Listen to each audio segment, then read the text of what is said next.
Hello everyone, and welcome back to Dragalia Foundry. This week, instead of another adventurer spotlight, I wanted to make a video that many of you have been requesting. I don't often cover 3 stars these days, but that doesn't mean that there aren't good 3-star units. In fact, base 3 stars can and have been used to clear all of the content in Dragalia Lost. So this is my list of the top 5 3 stars in the game. I'll include one for each element and list them in descending order. Just like with other rarities, not all 3 stars are created equal and not all fit existing content well. 3 stars have some inherent limitations. These include weaker stats, abilities, and base co-abilities. That said, with enough investment, many 3 stars can perform well, especially in modes like the Mercurial Gauntlet, where having 100% resistance to specific afflictions is not a major concern. Many 3 stars also thrive because they fulfill roles that are still uncommon or unavailable at higher rarities. In the case of the first adventurer on our list, I think both of those criteria apply. Number 1, Melody. Melody is a Windblade maid who's skyrocketed in value since the early days of Dragalia Lost. She is one of the best buff bots in the game, and as it turns out, her partial freeze res isn't a major liability in either High Mercury's Trial or the Mercurial Gauntlet. Furthermore, as a blade, she has the best DPS co-ability, Strength. While untrue at launch, even 3 stars can now max out co-abilities with enough investment. This is a large reason why Melody can hold her own against the other amazing Windblade, Addis. He has superior personal DPS when under player control thanks to Bleed, but she offers better team support. What sets Melody apart from a gameplay standpoint is that she's one of a very small set of units in the game whose initial skill is a team-wide strength buff. Initial skills usually charge fast, and Melody can take advantage of this to stack strength buffs, benefiting her entire team. Melody's SP costs line up in such a way that she's fine under AI control too, despite the fact that the AI will cast her lackluster second skill. Melody's full HP equals critical rate passive isn't bad either, considering that in both of the modes where she really shines, she will be at full HP for most of the quest. Besides buffing the team, her personal damage against water enemies is okay, and she's fine for easier modes like Imperial Onslaught and Void Battles as well. Ultimately, she's a fantastic adventurer across most content in the game, and that's why she tops this list. Number 2, Rex. Rex is a water axe lumberjack beast. While not a team player like Melody, he hits like a truck on his own. Thanks to his partial burn resistance, which all other water axes currently lack, he's a great entry point for High Brunhilde's Trial, where he's easy to build, simple to pilot, and awesome for team survival. His DPS is also sufficient for the Mercurial Gauntlet, and as an axe, he functions just fine under AI control. Rex is a straightforward adventurer with up to 3 attack skills, all of which have respectable modifiers and SP costs. His gauge inhibitor ability is virtually a non-factor. It's a weaker ability that's squarely in Galaxy Brain territory, but the wonderful thing about Rex is that you don't even need it for him to excel. Just put a strength or skill damage dragon on Rex, and he can take care of the rest. For High Brunhilde specifically, use Beauty's Secret or Fireside Gathering to shore up his burn res. That's all there is to it. Rex's defense co-ability is particularly helpful for beginners against that trial, and it can be handy for things like Astral Raids. Axes are also useful during facility events, and Rex is no exception. Stun Res, Water Axes, Karina, and Summer Julieta are better in a vacuum, but Rex is outstanding considering his 3-star rarity and his desirable affliction resistance. Number 3, Joe.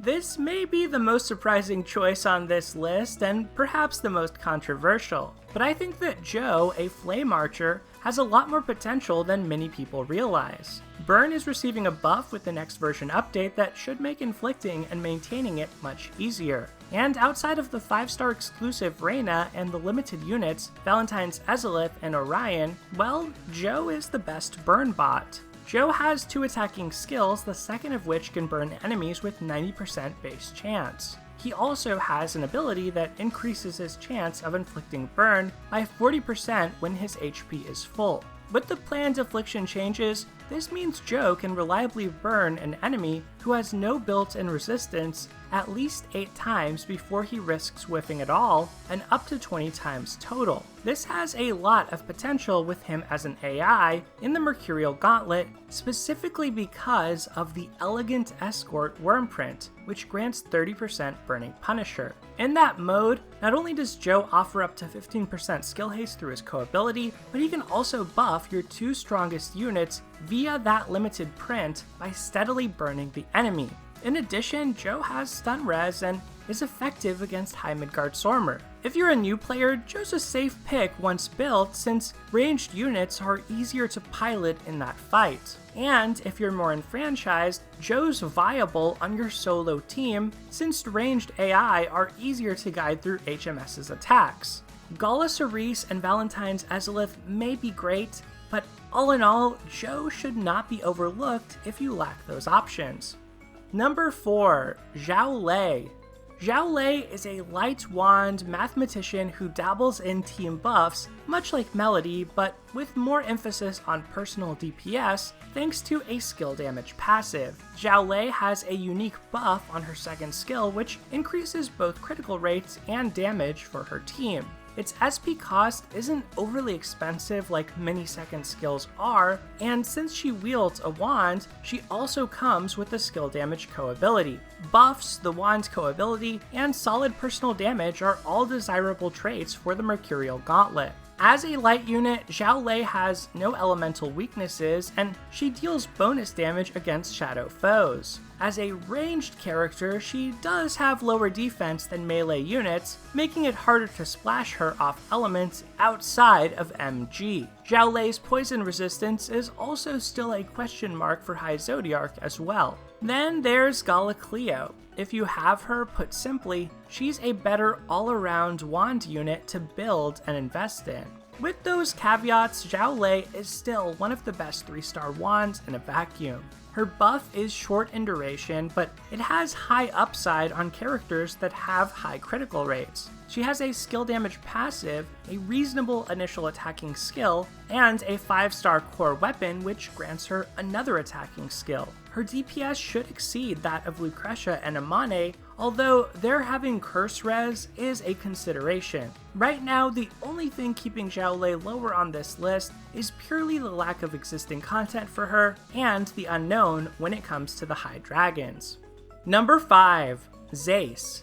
The Shadow element has a rich pool of adventurers, so it's harder for a natural 3-star to stand out. Zace, a Lancer, caught my eye as someone who is far better in practice than he may look on paper. The Bone Collector has up to 3 attack skills, a skill damage passive, and up to 75% paralysis resistance once fully promoted. His modifiers aren't the highest, and Botan is very tough competition, but here's why I still like Zace a lot. Unlike Botan, Zace starts off with 75% paralysis resistance, not 50%. This means Zace can more easily enter High Jupiter's Trial with a better Wormprint setup like Revolutionary Magic plus King of the Skies. I've seen many Botan attempt to run without King of the Skies, yet die on the first Electron Outburst. And speaking of Electron Outbursts, Gala Cleo can easily die to it too without plenty of investment. Zace works in a world rampant with Cleo thanks to his HP co-ability,